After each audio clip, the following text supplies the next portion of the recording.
the Mark of Satan, also known more popularly at the moment as Gamergate 2.0.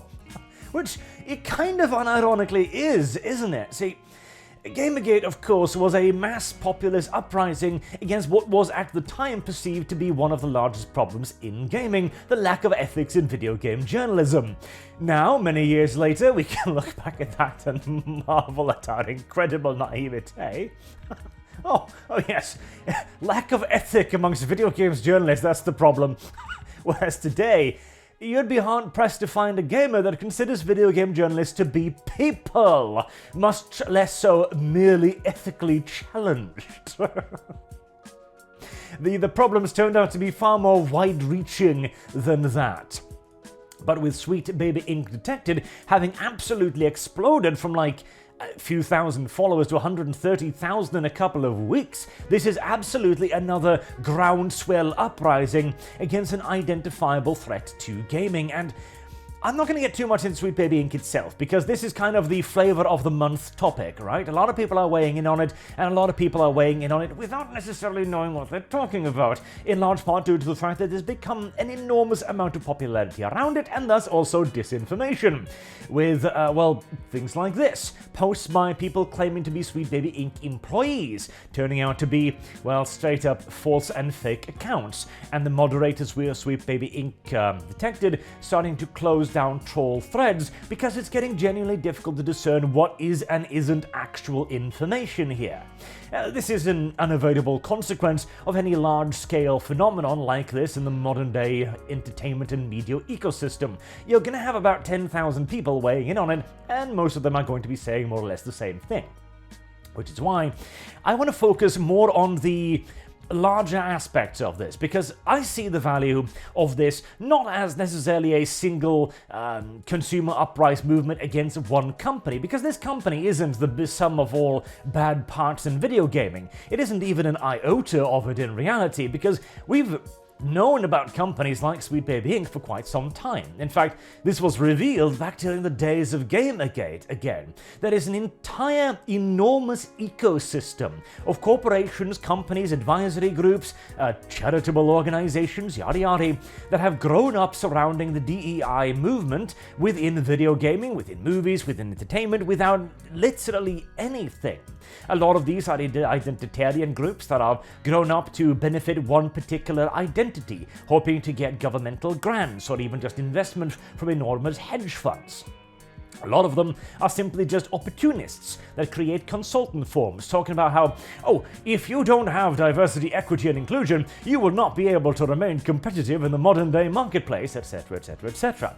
And this came as a result of the fact that there was ludicrous quantities of money in ESG and DEI and the other things that were propping up the gaming industry, televisions, movies, entertainment in general, which has recently started to collapse. This was only about 18 days ago, so within this month, where several large hedge firms pulled out $14 trillion in total assets from various ESG funds. $14 trillion. This is why the hit them in the wallet book simply didn't work. Because during the early days of Gamergate, we believed that we could deal with companies like Sweet Baby Inc. and the various media organizations that backed them up simply just by hitting them in the wallet, by not purchasing the games they created, by looking at lists like the ones created here and going like, well, I'm not going to buy that, I'm not going to buy that, I'm not going to buy that, and that'll fix the problem. The corporations will go bankrupt and everything will be fixed. It, of course, didn't happen because we were dealing with trillions of dollars in assets. Which is why things like Sweet Baby Inc.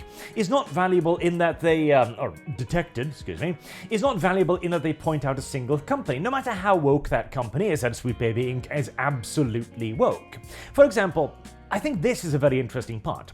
The most interesting part of Belair's comments, which I believe is the CEO of Sweet Baby Inc., came when she admitted that she believed gamers are a captured audience and will accept the brands no matter what kind of changes are made to them.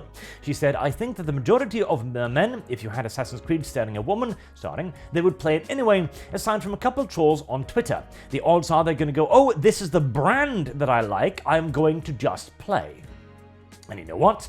For a long time, she was absolutely correct. No matter how shit COD gets, it still sells like absolute mad. They could probably pump in as much wokeism as they wanted as well, and it would still sell like mad. Because, yeah, gamers have kind of been captured by the products for quite some time now. We've even had a long period of outright blackpilling where people figured, okay, well, voting with our wallets just doesn't work, so I guess we'll just surrender. As it took us a very long time to realize that the reason why voting with your wallets didn't work is because you didn't have a wallet goddamn big enough. Which is why this was never a question about economic incentive, because we would never have even remotely close to the economic incentive that ESG and DEI has. Again, it has spawned hundreds of corporations, companies, major, it employs thousands, tens of thousands, hundreds of thousands. We can't compete with this, but what we can do is create the devil's mark, the cultural shift, which we've all been working on now for the last half decade plus, to brand wokeism as something that is inherently negative in the minds of the common people, as really all political struggle is an argument to convince the majority, the sheep, who don't really necessarily give a shit about any of this either way, and has no real frame of reference as to what's going on. Back in the day of Gamergate, for example, when they would point to somebody and go, racist, people wouldn't then look into them and go, all right, let's see here, have you done anything racist? What's the definition of racism? Who have you been racist to? They would simply go, that's a bad word. I don't like you now because you've been given the bad word. That is what we are beginning to recreate with things like this. This is the way to kill not Sweet Baby Inc. itself. It probably will, mind you, unless they simply rebrand and rename themselves, which they're likely to do, but to kill all of these companies. It needs to come to the point where, culturally speaking, if you try to get inside the door and you say that you're an activist group for a gender, or a race, or you are there for DEI, or that you are there for inclusion, or anything like that, they will simply slam the door shut in your face because you will carry the mark of Satan. They will know that even adding you into the project will damage it. This is the exact argument that the wokeists have made for a very long time. For example, saying that, oh, you shouldn't work with that YouTuber because he's a bad un. That is them applying the brand of Satan to other people. You're a racist. That is the mark of Satan. You are anti-diversity. Again, stamp, mark of Satan, so on. This is what we have created now, culturally speaking. This is why Sweet Baby Protected is such an important cultural milestone, because it is the first example of a Bud Light phenomenon within gaming. Bud Light as well was one of countless attempted boycott movements that 98% of which never got off the ground, much less had any actual observable effect. But eventually, something will slip through. You throw enough mud at the wall, and some of it is inevitably going to stick. That is the true value of Sweet Baby Inc. Detected. It is one of countless attempts that has actually now succeeded, and that needs to be bolstered and built up around to continue that success. Whilst the rest of us, of course, need to do the same thing as well, continuing to paint woke in as negative a light as humanly possible, to the point where the majority recognizes this, and the gaming companies, and more importantly the people behind them, begin to reject it due to the monetary damages that is inevitably going to cause them. This is hitting them in the wallet, but on a far larger scale, a topic I talked about, a month or two ago, I think, something like that, where you are changing culture. That's the important thing here. I remember there's an argument on the left-wing side saying that if you push the anti-wokeism, and this is one of the more desperate arguments, if you push the anti-woke agenda too far, then the companies who are truly woke, apparently, will just push it in there to spite you. See, it is the misunderstanding that this was an ideological struggle. This was never an ideological struggle, not on the large part. It was always an economic one, even though many of the players were ideologically motivated, as Sweet Baby Inc. absolutely was, as I am, as the people who side with me are in their own way. But it is about convincing the culture that your side is correct. And when you do that, the economic consequences will inevitably follow, as they are right now. All of this money, all of these trillions of dollars will eventually start to be invested into, well, reverse ESG, into reverse DEI in essence, where you will have companies that are going specifically out against it and will be starting to make popular things.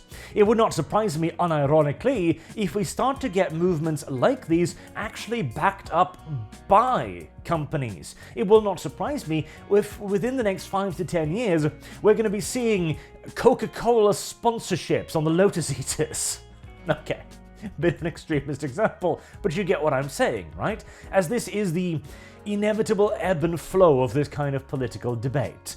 The question is merely if we can manage to halt it there, somewhere in the middle where we would like it, or if things are going to get far more interesting again, as, well, the problem with the whole $14 trillion thing is that when you've got that much economic power, it tends to go in extremes. Once a thing is successful, it's going to get pushed to the point where everyone is in on it, and then it'll kind of start self-destructing by pushing ever further towards the extreme. But that's a larger topic for later. For now, I heartily recommend everyone to check out the page Sweet Baby Ink detected and continuing to apply the mark of Satan. Until next time, I've been Arch. Thank you all very much for watching, and I do hope to see you all again soon. Have a good day.